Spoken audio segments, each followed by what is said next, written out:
வணக்கம். நம்ம clip treatment பண்ணிக்கிறதுக்கான கரெக்டான ஏஜ் என்ன? எதனால் நம்ம அந்த வயசில் கிளிப் ட்ரீட்மெண்ட் பண்ணிக்கிறோம்? அதை பற்றி தான் இந்த வீடியோவில் பார்க்க போகிறோம். I am doctor Indumathi, Malar dental clinic, Coimbatore.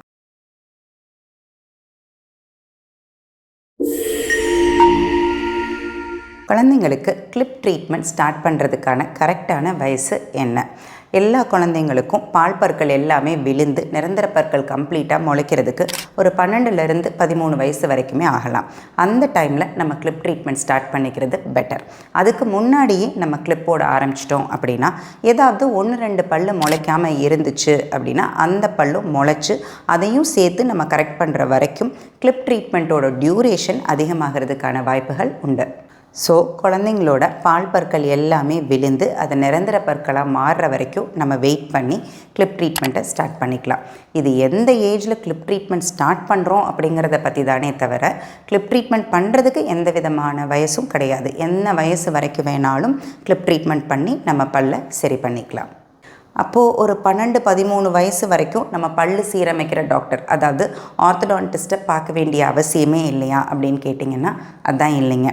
குழந்தைங்களுக்கு தம் சக்கிங், கட்டை விரல் சப்புறது, மவுத் ப்ரீத்திங், வாய் வழியாக மூச்சு விடுறது, லிப் சக்கிங், கீழ் உதட்ட சப்புறது, டங் த்ரஸ்டிங், நாக்கு துருத்துறது, இந்த மாதிரியான ஹேபிட்ஸ்னால் ஏற்படக்கூடிய பல்லு சம்மந்தப்பட்ட பிரச்சனைகள் எல்லாத்தையுமே பிரேக் பண்ணுறதுக்கு நம்ம ஒரு 4லேருந்து 5 வயசுக்குள்ளேயே ட்ரீட்மெண்ட் பண்ண வேண்டியது இருக்கும்.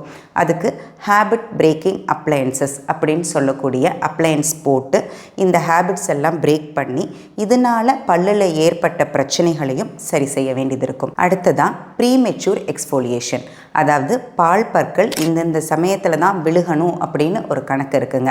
அதுக்கு முன்னாடியே அந்த பால் பல்ல சொத்தையின் காரணமாகவோ இல்லை கீழே விழுந்து அடிபட்டதன் காரணமாகவோ நம்ம எடுத்துட்டோம் அப்படின்னா அந்த இடத்துல முளைக்க வேண்டிய நிரந்தர பற்கள் முளைக்காமலும் போகலாம், இல்லை வேறு இடத்துல மாற்றியும் முளைக்கலாம்.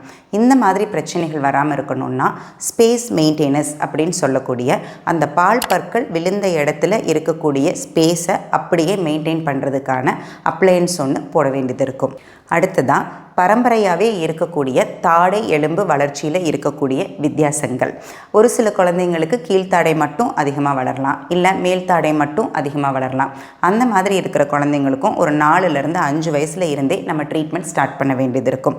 இதுக்கான டிவைசஸ் என்ன அப்படின்னு பார்த்தீங்கன்னா ஹெட் கியர், சின் கப், இந்த மாதிரி இருக்கிறதெல்லாம் நம்ம யூஸ் பண்ணி எலும்போட வளர்ச்சியை கைட் பண்ணி நேச்சுரலாகவே அதை நம்ம சரி செய்ய முடியும். இப்போ நான் சொன்ன இந்த ட்ரீட்மெண்ட் எல்லாத்துக்கும் பேர் தாங்க இன்டர்செப்டிவ் ஆர்த்தோடான்டிக்ஸ். அதாவது தாடை எலும்பு வளர்ச்சியிலையும் பல்லோட சீரமைப்பிலையும் ஏற்படக்கூடிய பிரச்சனைகளை நம்ம சின்ன வயசுலேயே கண்டுபிடிச்சி அதுக்கான ட்ரீட்மெண்ட் பண்ணுறது. அப்போ இந்த ட்ரீட்மெண்ட் எல்லாம் பண்ணால் பெரியவங்களாட உடனே கிளிப் போட வேண்டிய அவசியம் ஏற்படாதா அப்படின்னு கேட்டால், ஒரு சில குழந்தைங்களுக்கு கிளிப் போட வேண்டிய அவசியமே ஏற்படாது.